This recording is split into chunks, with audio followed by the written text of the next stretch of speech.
টিয়কৰ সুলেখক কবি অৰূপজ্যোতি হাজৰিকালৈ অসমীয়া সাহিত্য বঁটা 2024। সদৌ অসম কোষাগাৰ কৰ্মচাৰী সন্থাই আগবঢ়াইছে এই বঁটা। টিয়কৰ সুলেখক কবি অৰূপজ্যোতি হাজৰিকালৈ আগবঢ়োৱা হৈছে অসমীয়া সাহিত্য বঁটা 2024।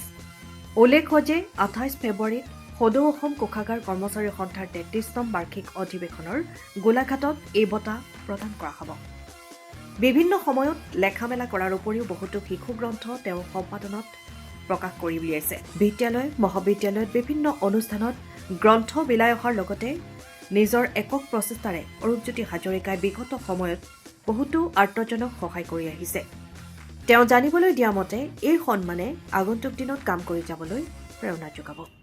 এইটো হয়তো প্ৰথমবাৰৰ বাবেই হ'ব। সদৌ অসম কোষাগাৰ সন্থাই আমাক অসমীয়া সাহিত্য বঁটা 2024 ঘোষণা কৰিছে।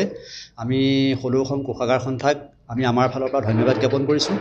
আৰু বিশেষকৈ এইটো ক'ব লাগিব যে আমি ইমান দিনে কৰি অহা কামৰ এটা ফল মানে পাইছোঁ বুলি আমি ক'ব পাৰিম। কাৰণ যিমানেই কষ্ট কৰি আহিছোঁ সেই কষ্টৰ ফল এদিন পোৱাই হয়। গতিকে নিশ্চয় আমি সাহিত্যৰ আৰু বিশেষকৈ শিশু সাহিত্য কবি হিচাপে মই যিবিলাক কাম কৰি আহিছোঁ সেই কামবিলাকৰে হয়তো এইটো এটা মানে ফলাফল বুলি আমি ল'ব পাৰিছোঁ। ইয়াৰ আগতেও বিভিন্ন সন্মান বুটলিবলৈ সক্ষম হৈছে, কি ক'ব? সন্মান আচলতে কাম কৰিলে তাৰ এটা সন্মান পোৱা যায়েই।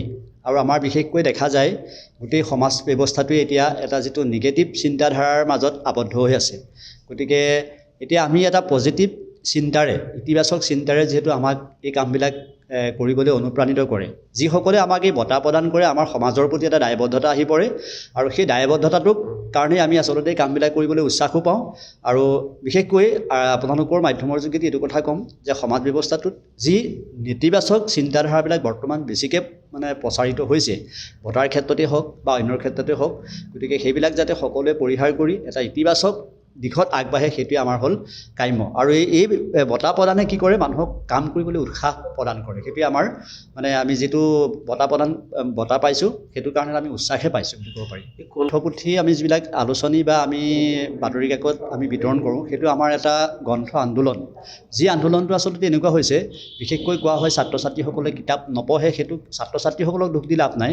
কাৰণ অভিভাৱকসকলেহে তেখেতসকলক বস্তুখিনি যোগান দিব নোৱাৰে। কাৰণ দৰকাৰ হ'লে চিপছ এটা লৈ যাব বা চকলেট এটা লৈ যাব, কিন্তু কিতাপ এখন বা এখন বাতৰি কাকতৰ প্ৰতি ছাত্ৰ ছাত্ৰীসকলক আকৰ্ষণ কৰিবলৈ নিবিচাৰে। সাহিত্য সাধনাৰ সমান্তৰালভাৱে আপুনি বিগত সময়ত আৰ্তজনক সহায় কৰি আহিছে বা কৰ্মচাৰী এনেকুৱা ধৰণৰ বিভিন্ন শিক্ষাৰ্থীকো সহায় কৰা দেখিছে, কি ক'ব? আচলতে এনেকুৱা, আমি যিহেতু নিজৰ এটা কাম কৰোঁ, পৃথিৱীলৈ যেতিয়া আহিছোঁ মই সদায় কৈ থাকোঁ জন্ম মানুহৰ মানৱ জীৱন এবাৰেই পায়, মানৱধাৰী জীৱন এবাৰেই পায়। সেই এবাৰ জন্ম লওঁতে আমি যিখিনি নিজৰ বাবে যিখিনি প্ৰয়োজন আৰু আনৰ বাবেও কৰিব পাৰি নেকি সেইটো উদ্দেশ্য লৈ পেলাই আমি বিভিন্ন ধৰণে কাম কৰিছোঁ। হয়তো আমি অবিবাহিত মহিলাক আমি কিছুদিনৰ আগতে শিকলি নামৰ অনুষ্ঠানৰ যোগেদি আমি হাঁহ বিতৰণ কৰিছিলোঁ। আৰু বিধৱা মহিলাক আমি কাঁচি কটাৰী এনেকুৱাবিলাক আমি চিলাই মেচিনকে আদি কৰি দিছোঁ।